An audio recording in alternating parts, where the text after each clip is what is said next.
Siapa sih yang gak tahu sama karya yang berjudul Solo Leveling? Manhwa asal Korea Selatan yang pernah populer beberapa tahun yang lalu, tapi ceritanya sudah tamat sekarang dan bahkan sudah ada adaptasi animenya. Meski ada cerita lanjutannya berjudul Solo Leveling Ragnarok, pasti banyak di antara kalian yang cuek atau mungkin bosan saja dengan cerita lanjutannya tersebut. Mirip-mirip kayak fansnya manga Naruto yang tidak tertarik dengan manga lanjutannya berjudul Boruto, Naruto Next Generation dengan berbagai macam alasan. Nah, kalian tenang saja nih karena admin punya solusinya. Setelah kesuksesan Solo Leveling, beberapa manhwa asal Korea Selatan memang ada yang berusaha membuat cerita yang kurang lebih sama dengan ilustrasi yang cukup memukau. Namun, yang namanya masalah tiru-meniru, maka negara Cina adalah jagoannya. Admin sudah merangkum beberapa manhwa asal Cina yang cocok untuk menjadikan pengganti buat para fans Solo Leveling. Ceritanya yang lumayan epik dan yang paling penting disuguhkan dengan ilustrasi yang setara atau bahkan lebih baik dibandingkan Solo Leveling. Simak baik-baik 5 daftar rekomendasi manhwa asal Cina. Jangan lupa like dan share video ini ya. Mari kita mulai listnya. List yang pertama yaitu berjudul After Rebirth, I Used Mirror Reversal for Vengeance. Semua bermula ketika 50 tahun setelah dunia game menyatu dengan kenyataan, seorang pejuang papan atas muncul di tengah-tengah situasi semacam itu. Dia mengabdikan seluruh hidupnya untuk dunia, namun akhirnya dibunuh oleh raja yang takut dan cemburu kepadanya. Sebelum kematiannya, dia membangkitkan kemampuan cermin dan menyegel jiwanya di bawah permukaan danau. Raja menutupi sejarah sebenarnya dan mengarang sejarah baru, mencap sang pejuang sebagai pengkhianat di mata dunia. Beberapa dekade kemudian, sang pejuang terbangun kembali dalam tubuh seorang pria yang sekarat, namun dengan kekuatan mirror reversal yang kini dimilikinya. Dengan kemampuan itu, ia mulai merencanakan balas dendam untuk mengungkap kebenaran sejarah, menghancurkan reputasi sang raja, serta membalas semua orang yang menghancurkan hidupnya. Perlu dicatat juga, cerita ini termasuk genre aksi, fantasi, drama, dan shonen dengan fokus pada unsur balas dendam, kekuatan super, strategi, dan perubahan nasib tokoh utama.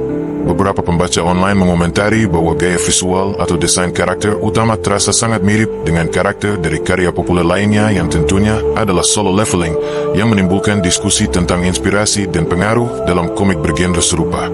Ceritanya rilis baru tahun 2025 sekitar beberapa bulan yang lalu dan masih ongoing.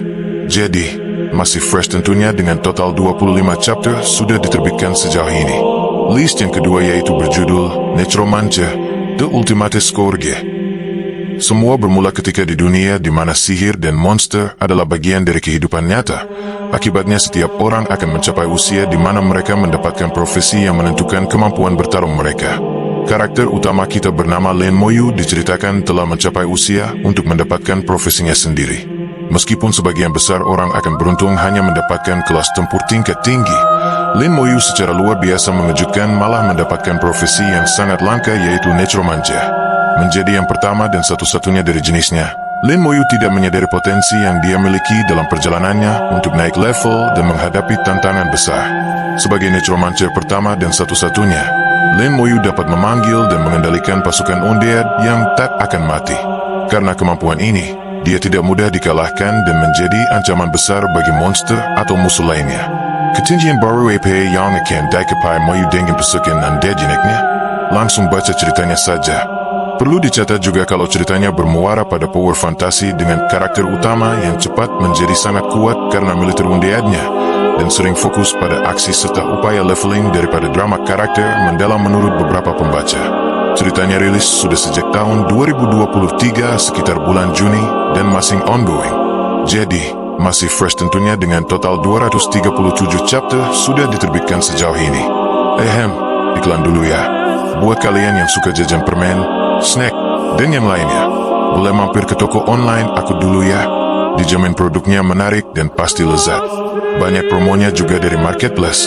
Silahkan langsung cek di deskripsi untuk link pembeliannya. Terima kasih. Kalau begitu, langsung lanjut lagi videonya. List yang ketiga yaitu berjudul I Became the King by Scavenging.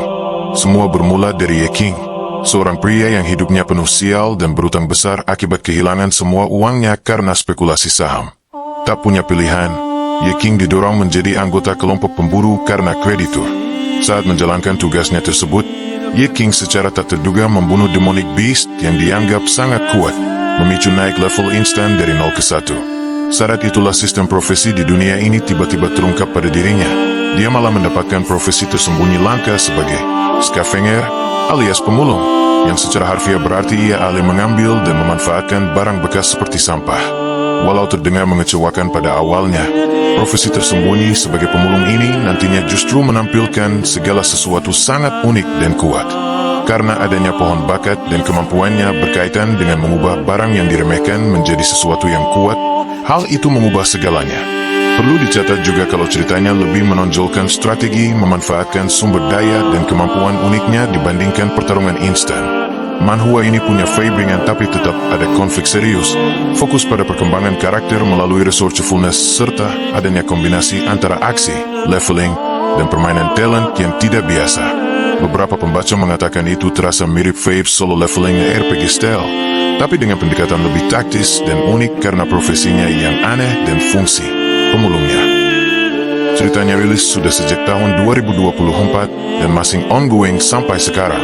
Jadi, masih fresh tentunya dengan total 87 chapter sudah diterbitkan sejauh ini. List yang keempat yaitu berjudul I Owe Billions in Debt, So I Was Forced to Work for an Evil God. Cerita berpusat pada Yo Chen, seorang pekerja kantoran yang kelelahan dan biasa saja, bereinkarnasi ke dalam dunia metropolis penuh sihir dan kekuatan magis, tapi dengan nasib buruk yang sangat berat ketika ia mewarisi utang besar lebih dari 10 miliar dari seorang remaja yang sekarat, termasuk bunga utang yang mencekik. Lebih parah lagi, tubuh yang ia tinggali sebelumnya telah melakukan pemanggilan dewa jahat yang gagal, sehingga kini Yo Chen terikat oleh kontrak kutukan dengan dewa itu. Untuk menyelamatkan dirinya dari penghancuran total baik jiwa maupun raga, maka ia wajib memenuhi 999 permintaan sang dewa jahat. Satu-satunya harapan Yo Chen untuk bertahan adalah sebuah artefak misterius yang bisa berbicara, dikenal sebagai Divine Notebook, buku catatan ilahi, yang nantinya membantunya memahami tuntutan kontrak dan cara mengubah takdirnya. Kalau bisa disimpulkan, intinya adalah seorang pekerja kantoran bereinkarnasi ke dunia sihir dengan beban utang luar biasa dan terikat kontrak 999 permintaan dengan dewa jahat. Untuk selamat dari pemusnahan total, ia harus bekerja keras, menggunakan strategi modern, dan bertahan di tengah dunia yang keras. Ceritanya rilis tahun 2025 ini dan masih ongoing sampai sekarang. Jadi, masih fresh tentunya dengan total 33 chapter sudah diterbitkan sejauh ini. List yang kelima yaitu berjudul Lord of Destiny Well. Cerita bermula saat dunia yang tadinya normal, tiba-tiba muncul sebuah planet misterius bernama Ghost Star atau Deathless Star di langit bumi. Kehadirannya menyebabkan segala tanaman, hewan, bahkan manusia mengalami mutasi menjadi makhluk-makhluk ganas dan berbahaya yang hampir memusnahkan umat manusia itu sendiri. Perubahan ini tentu saja sangat mencolok. Bayangkan saja, seekor tikus yang tidak mengancam mulai berubah ukuran beberapa kali menjadi raksasa yang sangat buas dan haus darah. Tanaman bunga yang indah tiba-tiba berubah menjadi predator yang memangsa makhluk hidup apapun yang ada di dekatnya secara tidak terkendali. Saat umat manusia mulai berada di ambang kepunahan inilah, para ahli menemukan sesuatu yang mengejutkan kalau mereka ternyata bisa lock in ke Ghost Star semacam memasuki dimensi lain dan dari sana memperoleh kekuatan luar biasa yang bisa digunakan untuk melawan monster-monster ini. Dengan begitu, era baru segera dimulai. Manusia menjelajahi Ghost Star untuk bertahan hidup, mendapatkan kemampuan baru, dan melawan ancaman mutan yang semakin meningkat. Perlu dicatat juga, ceritanya cukup mengerikan terutama di beberapa adegan dewasanya. Jadi, para bocil harap lebih bijaksana dalam memilih bahan bacaannya. Ceritanya rilis sudah sejak tahun 2024 dan masih ongoing sampai sekarang. Jadi, masih fresh tentunya dengan total 190 chapter sudah diterbitkan sejauh ini. Beres sudah pembahasan part 1 di video ini. 5 daftar manhwa yang admin rekomendasikan memang tidak 100% mirip dengan solo leveling. Namun, setidaknya ceritanya masih ada kemiripan terutama berburu monster untuk meningkatkan kekuatannya. Dan yang terpenting adalah grafis ilustrasi yang disajikan juga sudah memanjakan mata para pembaca seperti kalian para fansnya solo leveling. Oh iya, buat kalian yang penasaran baca gratisnya ada di website mana? Traktir admin minum kopi dahulu. Info linknya ada di deskripsi. Iklan dulu ya. Buat kalian yang suka beli baju, celana, dan yang sejenisnya, boleh mampir ke toko online aku dulu ya. Dijamin produknya menarik dan pasti terjangkau bagi yang punya saldo tentunya. Banyak promonya juga dari marketplace. Silakan langsung cek di deskripsi untuk pembeliannya. Sampai di sini dahulu videonya. Sampai jumpa di part selanjutnya ya. Terima kasih. Bye.